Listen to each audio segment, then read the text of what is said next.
ವೀಕ್ಷಕರೇ ನಮಸ್ಕಾರ. ಕುಂಭಮೇಳದಲ್ಲಿ ಇತ್ತೀಚೆಗೆ ಆದಂತಹ ಅವಾಂತರಗಳು ಒಂದು ಕಡೆ ಆದ್ರೆ ಇನ್ನು ಕೆಲವರ ಬದುಕನ್ನೇ ಹಾಳು ಮಾಡುವಂತಹ ಸೋಷಿಯಲ್ ಮೀಡಿಯಾದ ಅಟ್ಟಹಾಸಕ್ಕೆ ಬಲಿಯಾದಂತಹ ಮೋನಾಲಿಸಾ ಭೋಸ್ಲೆ ಎಂಬ ಹುಡುಗಿಯ ದುರಂತ ಕಥೆಯನ್ನ ಕೇಳಿಕೊಂಡು ಬರೋಣ ಬನ್ನಿ. ಸೌಂದರ್ಯ ಅನ್ನೋದು ದೇವರು ಕೊಟ್ಟಂತಹ ವರ, ಅದು ಶಾಪವಾಗಿ ಪರಿಣಮಿಸಲು ಕ್ಷಣವನ್ನ ಕೂಡ ಲೆಕ್ಕಿಸೋದಿಲ್ಲ. ಈಕೆ ಮೂಲತಃ ಇಂದೋರ್ನ ಹುಡುಗಿ. ರುದ್ರಾಕ್ಷಿ ಮಾಲೆಯನ್ನ ಮಾರಿಕೊಂಡು ಜೀವನವನ್ನ ಸಾಗಿಸುತ್ತಿದ್ದಂತಹ ಬಡ ಕುಟುಂಬದಿಂದ ಬಂದಂತಹ ಹುಡುಗಿ. ಪ್ರಯಾಗ್ನಲ್ಲಿ ನಡೆಯುತ್ತಿರುವಂತಹ ಕುಂಭಮೇಳಕ್ಕೆ ಈಕೆ ರುದ್ರಾಕ್ಷಿ ಮಾಲೆಯನ್ನ ಮಾರಲು ಬರುತ್ತಾಳೆ. ಈ ಸಂದರ್ಭದ ಆರಂಭದಲ್ಲಿ ಈಕೆಯ ಮೇಲೆ ಯಾರೂ ಕೂಡ ಅಷ್ಟೊಂದು ಗಮನವನ್ನ ಕೊಡೋದಿಲ್ಲ. ಆದ್ರೆ ಒಬ್ಬ ಯೂಟ್ಯೂಬರ್ ಮತ್ತು ಇನ್ಸ್ಟಾಗ್ರಾಮ್ ಇನ್ಫ್ಲುಯೆನ್ಸರ್ ನಿಂದ ಈಕೆಯ ಒಂದು ಫೋಟೋ ವೈರಲ್ ಆಗುತ್ತೆ. ಈಕೆಯ ಕಣ್ಣಿನ ಬಗ್ಗೆ ಬಹಳಷ್ಟು ಜನರು ಒಲವನ್ನ ಕೂಡ ತೋರಿಸುತ್ತಾರೆ. ಸುಮಾರು 1 ಗಂಟೆಯಲ್ಲಿ ಈಕೆಯ ಫೋಟೋ ಭಾರತದಾದ್ಯಂತ ವೈರಲ್ ಕೂಡ ಆಗುತ್ತೆ. ಮುಂದೆ ನಡೆದಿದ್ದೇ ರೋಚಕ. ಒಂದು ಕಡೆಯಲ್ಲಿ ಸೋಷಿಯಲ್ ಮೀಡಿಯಾದಿಂದ ಈಕೆಗೆ ಫೇಮ್ ಬಂದರೂ ಕೂಡ ಜೀವನ ನಡೆಸುತ್ತಿದ್ದಂತಹ ಕೆಲಸವನ್ನ ಮಾಡೋದಿಕ್ಕೆ ಈಕೆಗೆ ಅಸಾಧ್ಯವಾಗುತ್ತಾ ಹೋಗುತ್ತದೆ. ಕುಂಭಮೇಳದ ಮೇಲೆ ಇದ್ದಂತಹ ಗಮನ ಈಕೆಯ ಮೇಲೆ ಬೀಳೋದಿಕ್ಕೆ ಶುರುವಾಗುತ್ತದೆ. ಮೀಡಿಯಾಗಳಿಂದ ಹಿಡಿದು ಎಲ್ಲ ಕ್ಯಾಮರಾಗಳು ಕೂಡ ಈಕೆಯ ಫೋಟೋ ಮತ್ತು ಇಂಟರ್ವ್ಯೂ ಅನ್ನ ತೆಗೆದುಕೊಳ್ಳಲು ಮುಂದಾಗುತ್ತದೆ. ಡೇ ಅಂಡ್ ನೈಟ್ ಈಕೆಗೆ ಇವರುಗಳ ಕಿರುಕುಳದಿಂದಲೇ ಹೊರಬರೋದಿಕ್ಕೆ ಅಸಾಧ್ಯವಾಗುತ್ತಾ ಹೋಗುತ್ತದೆ. ನಿಧಾನವಾಗಿ ಸಾಧು ಸಂತರು ಕೂಡ ಇದರ ಬಗ್ಗೆ ಆಕ್ಷೇಪವನ್ನ ವ್ಯಕ್ತಪಡಿಸುತ್ತಾರೆ. ಮಹಾಕುಂಭಮೇಳದ ಉದ್ದೇಶ ಇದಲ್ಲದೆ ಹೋದರೂ ಕೂಡ ಈ ರೀತಿಯಾಗಿ ಮಾಡ್ತಾ ಇರೋದು ತಪ್ಪು ಎಂಬ ದೃಷ್ಟಿಯಿಂದ ಇವರುಗಳು ಕೂಡ ಅಪಸ್ವರವನ್ನ ಎತ್ತಲು ಶುರು ಮಾಡುತ್ತಾರೆ.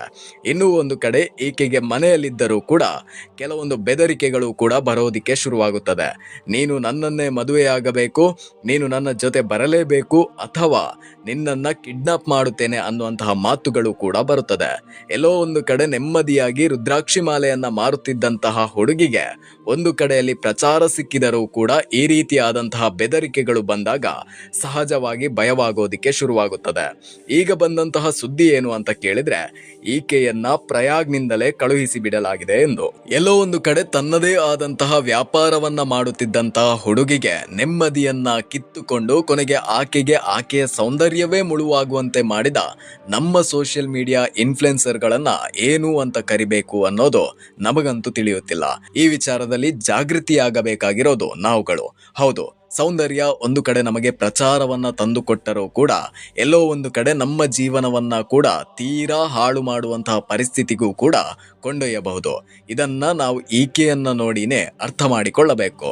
ಈಕೆಯ ಹೆಸರಿನಲ್ಲಿ ಸಾವಿರಾರು ಇನ್ಸ್ಟಾಗ್ರಾಮ್ ಅಕೌಂಟ್ಗಳು, ಅದರ ಜೊತೆಗೆ ಅದರ ಪೂರ್ತಿ ಈಕೆಯ ಫೋಟೋವನ್ನ ಅಪ್ಲೋಡ್ ಮಾಡಿ ಇಟ್ಟಿದ್ದಾರೆ. ಕೆಲವೊಂದು ಕಣ್ಣುಗಳು ಈಕೆಯ ಸೌಂದರ್ಯವನ್ನ ನೋಡಿ ಆನಂದ ಪಟ್ಟರೆ, ಇನ್ನು ಕೆಲವು ಕಣ್ಣುಗಳು ಈಕೆಯ ಸೌಂದರ್ಯವನ್ನ ಅನುಭವಿಸಬೇಕು ಅನ್ನುವಂತಹ ರಾಕ್ಷಸರು ಕೂಡ ಇದ್ದಾರೆ.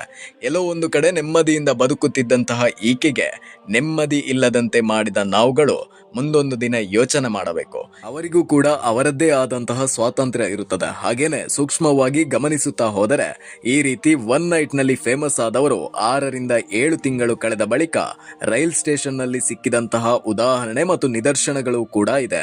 ಯಾರದ್ದೇ ಬದುಕಿನ ಸ್ವಾತಂತ್ರ್ಯವನ್ನ ಕಿತ್ತುಕೊಳ್ಳುವಂತಹ ಹಕ್ಕು ನಮಗಿಲ್ಲ ಅನ್ನುವಂತಹ ಒಂದು ಮಾತಿನೊಂದಿಗೆ ಈ ವಿಡಿಯೋವನ್ನ ಎಂಡ್ ಮಾಡ್ತಾ ಇದ್ದೇನೆ. ವಿಡಿಯೋ ಇಷ್ಟ ಆಗಿದ್ರೆ ಲೈಕ್ ಮಾಡೋದನ್ನ ಮರಿಬೇಡಿ. ಸಬ್ಸ್ಕ್ರೈಬ್ ಮಾಡಿಕೊಂಡು ವಿಡಿಯೋವನ್ನ ನೋಡಿ. ಧನ್ಯವಾದಗಳು.